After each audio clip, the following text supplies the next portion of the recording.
ಅಂಟಾರ್ಟಿಕಾದ ಮೈಕೊಳೆಯುವ ಚಳಿ, -60 ಡಿಗ್ರಿಯ ತಾಪಮಾನ.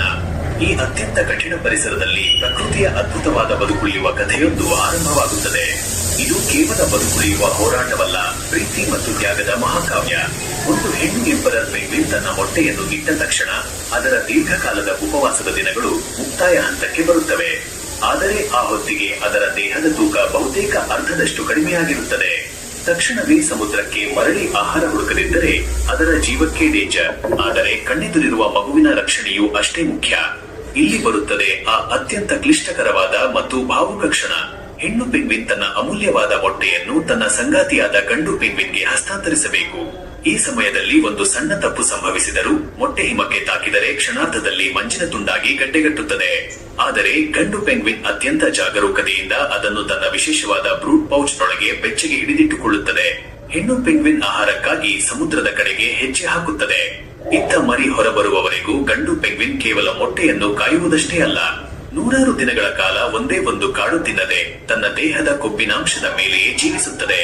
ಚಳಿಗಾಲದ ಆ ಭಯಾನಕ ಹಿಮಪಾತದಲ್ಲಿ ಒಂಟಿಯಾಗಿ ಬದುಕುವುದು ಅಸಾಧ್ಯ.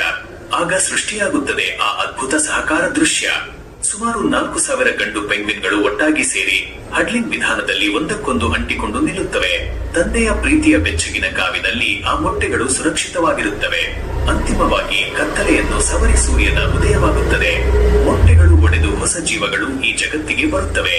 ಹಸಿದಿರುವ ಆ ಪುಟ್ಟ ಮರಿಗಳಿಗಾಗಿ ತಂದೆ ಪೆಂಗ್ವಿನ್ಗಳು ತಾವು ಸಿದ್ಧಪಡಿಸಿಟ್ಟಿದ್ದ ವಿಶೇಷವಾದ ಪೌಷ್ಟಿಕಾಂಶದ ದ್ರವವನ್ನು ಉಣಿಸುತ್ತವೆ. ಅತ್ತ ಸಮುದ್ರದಿಂದ ಹೆಣ್ಣು ಪೆಂಗ್ವಿನ್ಗಳು ಹೊಟ್ಟೆ ತುಂಬಾ ಆಹಾರದೊಂದಿಗೆ ಮರಳಿ ಬರುತ್ತವೆ. ತಮ್ಮ ಸಂಗಾತಿ ಮತ್ತು ಮರಿಗಳನ್ನು ಕಂಡಾಗ ಆ ಹಿಮದ ಸಾಮ್ರಾಜ್ಯದಲ್ಲಿ ಮರುಮಿಲನದ ಸಂಭ್ರಮ ಮನೆ ಮಾಡುತ್ತದೆ. ಆದರೆ ಪ್ರಕೃತಿ ಎಲ್ಲರಿಗೂ ಕರುಣೆ ತೋರುವುದಿಲ್ಲ. ಕೆಲವು ಕುಟುಂಬಗಳಲ್ಲಿ ತಾಯಿ ಪೆಂಗ್ವಿನ್ ಮರಳಿ ಬರುವಷ್ಟರಲ್ಲಿ ಕಾಲಮಿಂಚಿರುತ್ತದೆ. ಇದು ಪ್ರಕೃತಿಯ ಅನಿವಾರ್ಯ ಮತ್ತು ಅತ್ಯಂತ ನೋವಿನ ದೃಶ್ಯ. ಈ ಎಂಪರರ್ ಪೆಂಗ್ವಿನ್ಗಳ ಕಥೆಯು ಕೇವಲ ಬದುಕುಳಿಯುವಿಕೆಯಲ್ಲ, ಬದಲಾಗಿ ತಮ್ಮ ಸಂತತಿಯ ಮೇಲೆ ಅವು ತೋರುವ ಅಪ್ರತಿಮ ಪ್ರೀತಿ, ನಂಬಿಕೆ ಮತ್ತು ನಿಸ್ವಾರ್ಥ ತ್ಯಾಗದ ಪ್ರತೀಕ. ಈ ಪೆಂಗ್ವಿನ್ಗಳ ಕಥೆಯ ಕುರಿತಾದ ನಮ್ಮ ಚರ್ಚೆ ಇಲ್ಲಿಗೆ ಮುಕ್ತಾಯಗೊಳಿಸೋಣ. ಈ ಕಥೆ ನಿಮಗೆ ಇಷ್ಟವಾಗಿದ್ದರೆ ಲೈಕ್ ಮತ್ತು ಶೇರ್ ಮಾಡಿ. ಮುಂದಿನ ವಿಡಿಯೋದಲ್ಲಿ ಮತ್ತೊಂದು ಇಂಟ್ರೆಸ್ಟಿಂಗ್ ವಿಷಯದೊಂದಿಗೆ ಮತ್ತೆ ಭೇಟಿಯಾಗೋಣ. ಧನ್ಯವಾದಗಳು.